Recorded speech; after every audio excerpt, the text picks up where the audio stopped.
The body doesn't negotiate.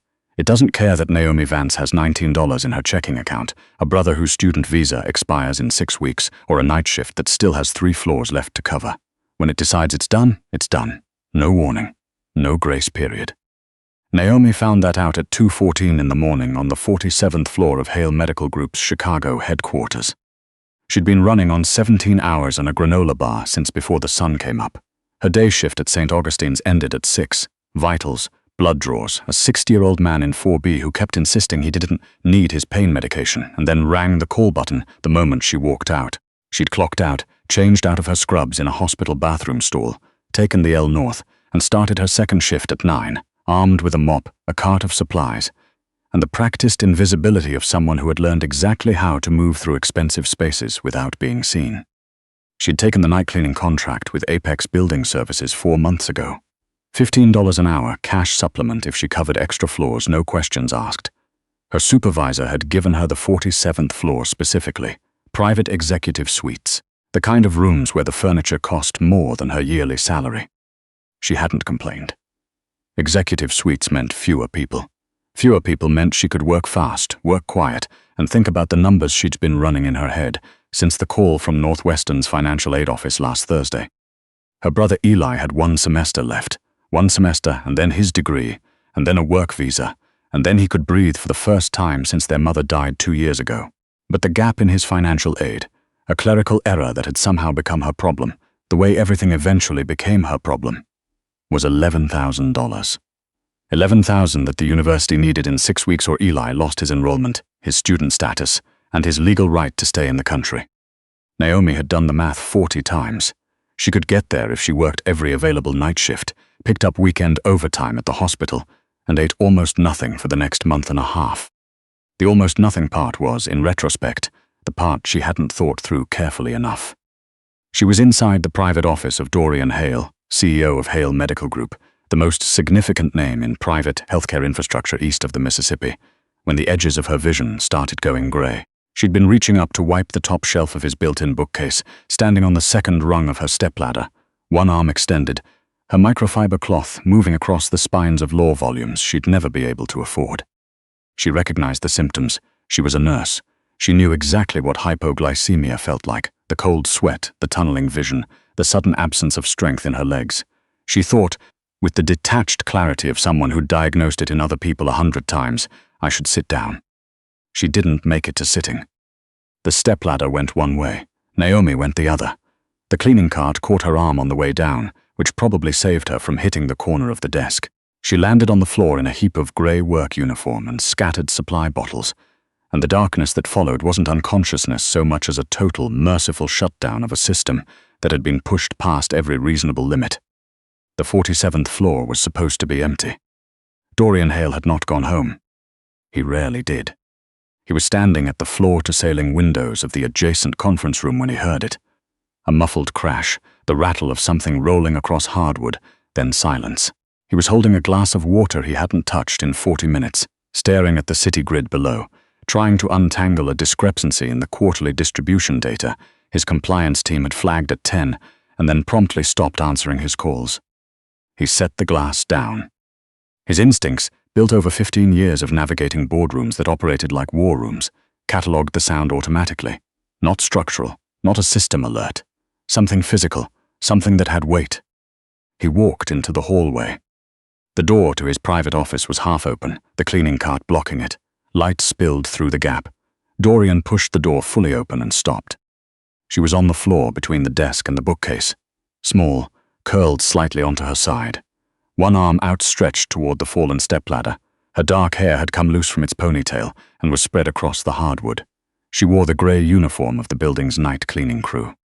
Dorian crossed the room in 3 strides. He crouched, automatically checking the angle of her neck, clear airway, then pressed 2 fingers to the pulse point at her wrist, strong, steady. He watched the rise and fall of her chest. She was breathing. She hadn't hit her head. She hadn't stopped functioning. She'd simply run out. He looked at her hands. The skin across her knuckles was dry and cracked, the kind of damage that came from constant exposure to cleaning chemicals.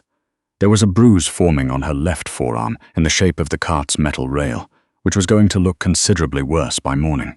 She wore no jewelry except a small silver stud in her left ear that had gone slightly dark from age. Dorian looked around the room. He catalogued the bottles that had rolled under his desk. He looked at the stepladder. He looked at the untouched half of the bookshelf she'd been working on when she fell. A strange, uncomfortable clarity settled in his chest. He'd seen that shelf every day for 3 years. He'd never once considered that someone climbed a ladder in the middle of the night to keep it clean for him. He should call building security. He should call Price. He should do any number of things that didn't involve him, personally, on his knees on his own office floor at 2 in the morning. He did none of those things. He went to the small private kitchen instead, and came back with a glass of orange juice from the carafe his assistant stocked each evening. He set it on the floor within reach. Then he pulled the throw blanket off the leather sofa, the one his interior designer had insisted on and he'd never used, and draped it over her. He adjusted the nearest floor lamp so the direct light wasn't hitting her face. And then Dorian Hale, the man who ran quarterly strategy meetings from hospital boardrooms and hadn't taken a sick day in 11 years, sat down in his desk chair, turned it to face the room, and waited. It took 22 minutes. Naomi came back to consciousness in pieces, first the warmth, which was wrong, then the smell, cedar, clean linen, something expensive that was nothing like bleach, then the ceiling, too high and too white, and not the water-stained plaster of the studio apartment she shared with rotating sublettees. She sat up fast, the blanket pooled around her waist. Her hand knocked the glass of juice and she grabbed it purely on instinct, her training catching the spill before her brain had fully processed where she was. She was on the floor of Dorian Hale's private office. There was a blanket over her. There was orange juice in her hand. And Dorian Hale was sitting 6 feet away in his desk chair, jacket off, tie loosened, watching her with the calm, unhurried attention of a man who had nowhere else to be. Naomi's first coherent thought was, I am going to be fired. Her second was, drink the juice. She drank it, the whole glass, in 4 long swallows, because she was a nurse, and she knew exactly what her blood sugar was doing, and professional dignity was a luxury she couldn't afford right now. Dorian watched her without speaking. When she lowered the glass, she looked at him directly. She expected anger. She expected the clipped, impatient dismissal she'd learned to anticipate from men who occupied offices like this one. She got neither. How long have you been working today? He asked.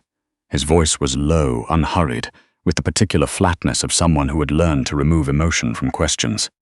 That isn't relevant too. How long? She looked at the glass in her hand. 19 hours. Something moved across his face that wasn't quite an expression.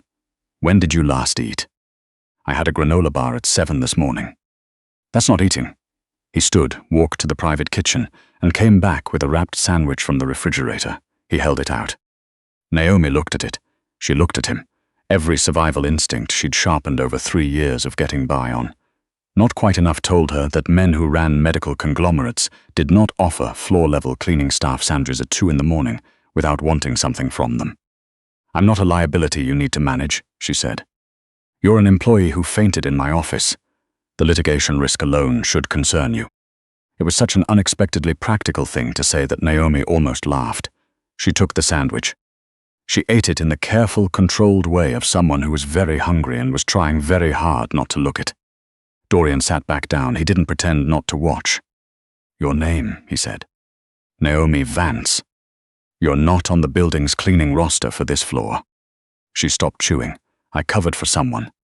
Which means you're working off the books.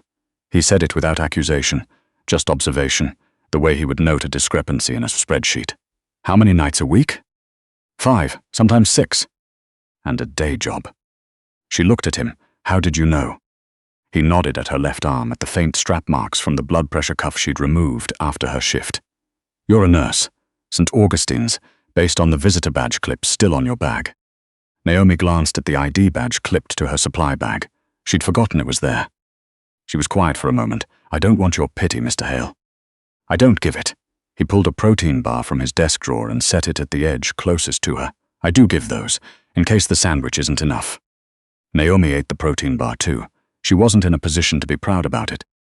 You can go back to work, she said when she finished. I'll clean the rest of the office and let myself out. You're not going back to work tonight. He glanced at the desk clock. Holt's contract window closes in 11 minutes. Sit there. Naomi sat, not because he told her to, because the room had stopped tilting and her legs hadn't entirely caught up yet. She looked at the office around her. She'd cleaned it dozens of times. She knew the grain of the mahogany desk, the small dent on the third bookshelf where something had once been thrown, the way the framed degrees hung slightly too high, as if whoever placed them hadn't measured from standing height. She'd always assumed his assistant had done it. Now she looked at Dorian Hale in the context of his own room and realized she'd been misreading the space. The couch blanket she was holding had never been unfolded before tonight. Factory fold creases pressed deep into the fabric.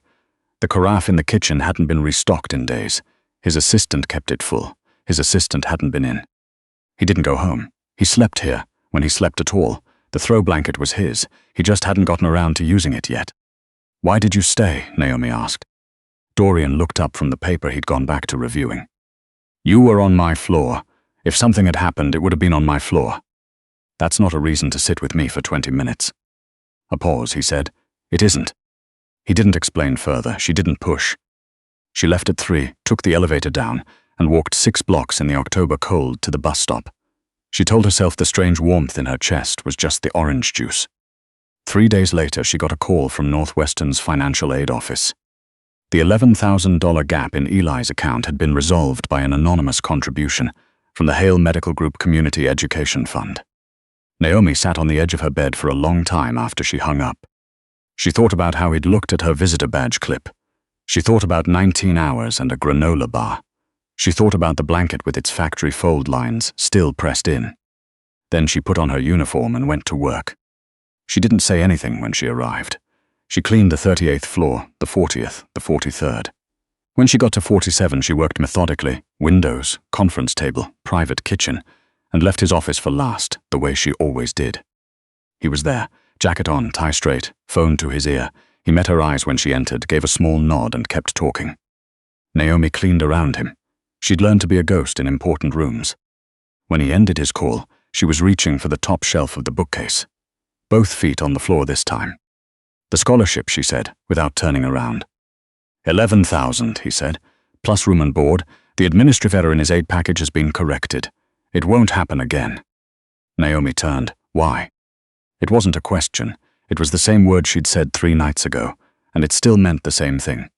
"I know men like you don't do things without a reason. Tell me what you want." Dorian set his phone on the desk.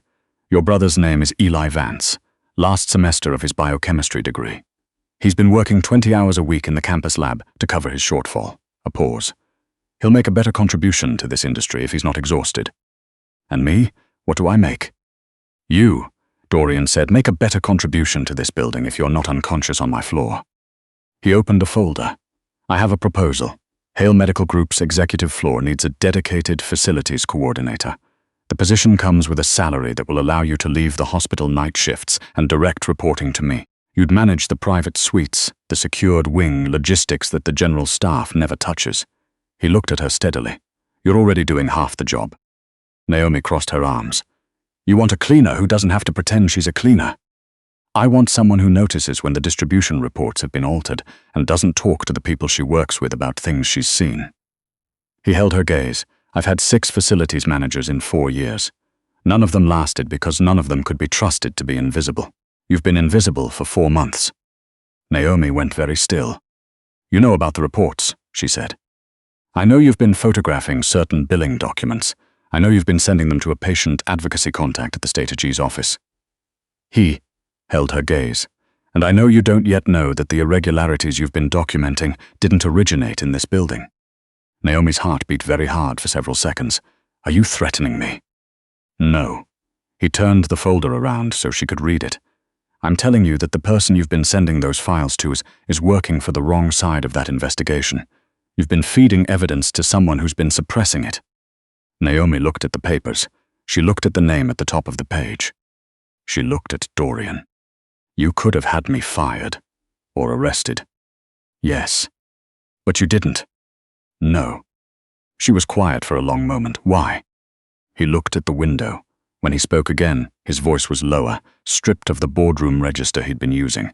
"Because you've been climbing a ladder alone in the dark for 4 months, and you've been right about everything you found." He paused. "That matters to me." Naomi took the pen he slid across the desk. She didn't sign immediately. She read every line. He waited. He didn't rush her, and he didn't look away. She signed.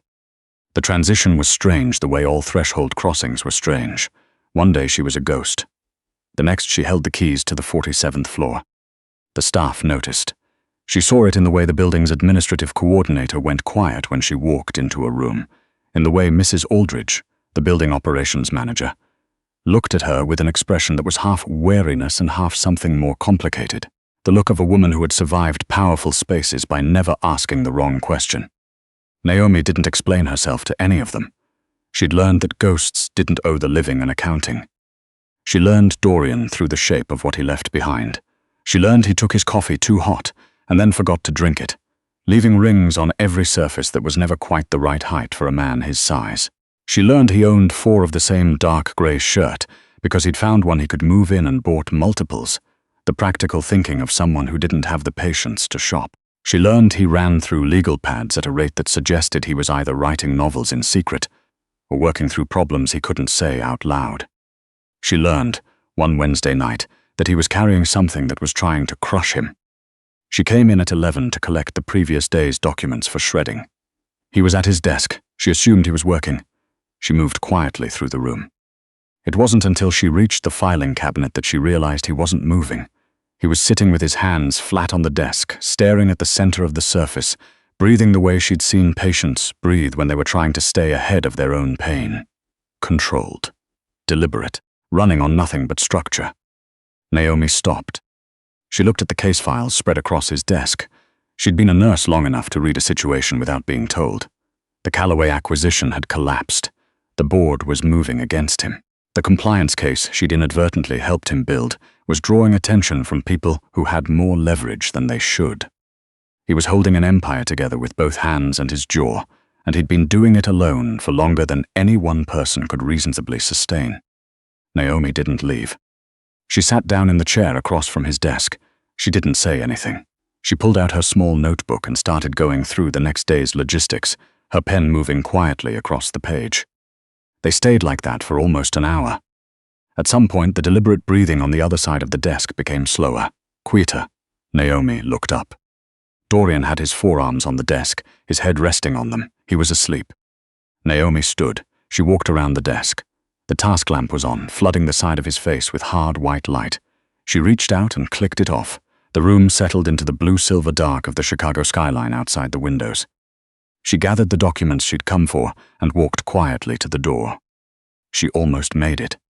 Naomi, his voice was rough with sleep, barely there.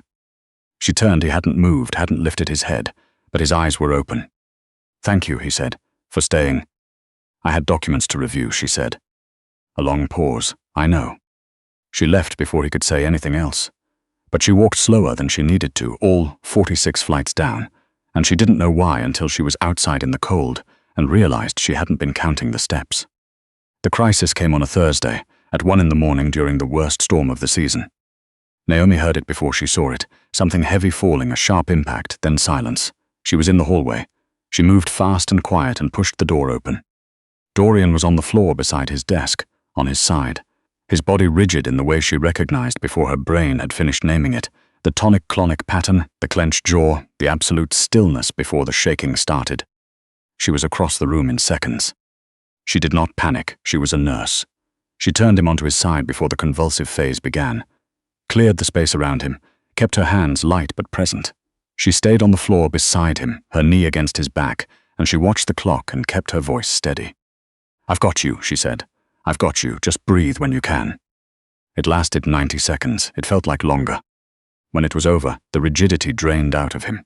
He lay there, breathing hard, confused in the postictal way she'd seen 100 times on the floor of St. Augustine's. She helped him sit up slowly, one hand against his back. He didn't resist. He was too exhausted to resist. "You're okay," she said. "You know where you are." "Office." He looked at her. "You're here." "I'm here." He was quiet for a long time. She sat beside him on the floor and watched the rain against the windows and breathed slowly so he could match her rhythm. "You can't tell anyone," he said finally. His voice was coming back, the edges sharpening. "I know. I'm not a liability." "I know." She kept her voice even. "When did this start?" He was quiet. "Dorian." It was the first time she'd used his name. He noticed. "When did this start?" 8 months ago, he said.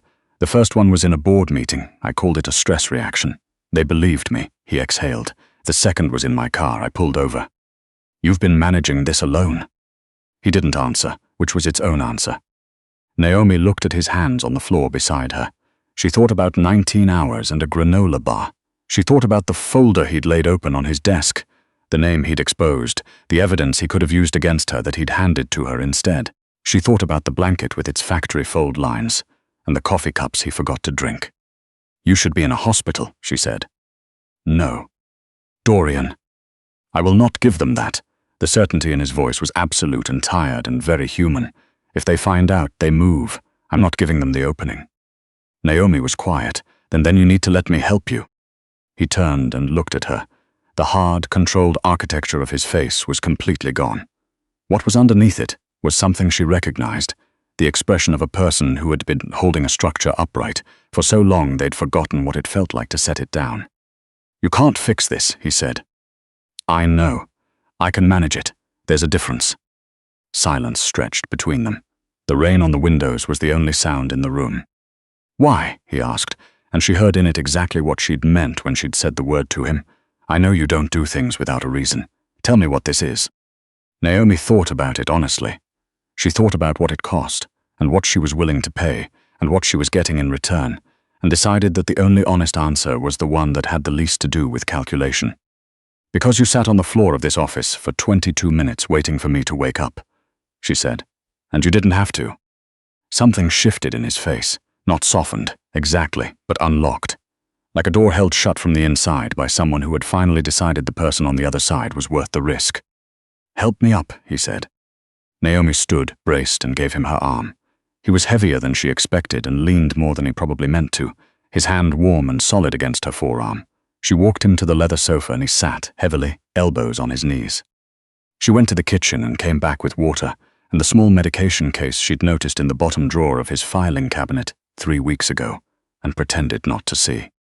He looked at the case, then at her. You've known, he said. For 3 weeks, I was waiting for you to tell me. He took the water, he took the medication, he leaned back against the cushions and closed his eyes. The board meeting is Monday, he said, the Callaway vote. I know. If I'm not there, you'll be there. She lifted the throw blanket from the arm of the sofa, the same one that had covered her on the floor of this office weeks ago, newly washed, fold lines pressed out, and held it out. Sleep first. He looked at the blanket. He looked at her. She held her ground with the particular steadiness of someone who has learned that the most powerful thing you can do for a frightened person is refuse to be frightened yourself. Naomi, his voice was quiet. Sleep, she said. I'll stay. He took the blanket. He lay down on his side, facing the room, and she watched the tension leave his shoulders degree by degree until his breathing was deep and even and real. Naomi sat in the desk chair across from him. She pulled her notebook into her lap. She wrote the next day's schedule, and the one after that, and she did not look at the door. She'd come into this building as a ghost. She'd learned to be invisible because that was what survival required, and she'd been very, very good at it. But somewhere between the blanket on the floor and the scholarship she hadn't asked for and the name in a folder that could have destroyed her and didn't, she'd become something else. Something that occupied space. Something that mattered to the shape of this room. It should have frightened her, watching the slow rise and fall of his chest. Being seen by a man like this. Being necessary to someone who controlled this much and asked for nothing and carried everything. Instead, in the deep quiet of the 47th floor with the rain against the glass and the city below burning on, Naomi Vance felt something she hadn't felt in 2 years. She felt like she was exactly where she was supposed to be. She clicked off the lamp and kept watch in the dark, and she didn't move.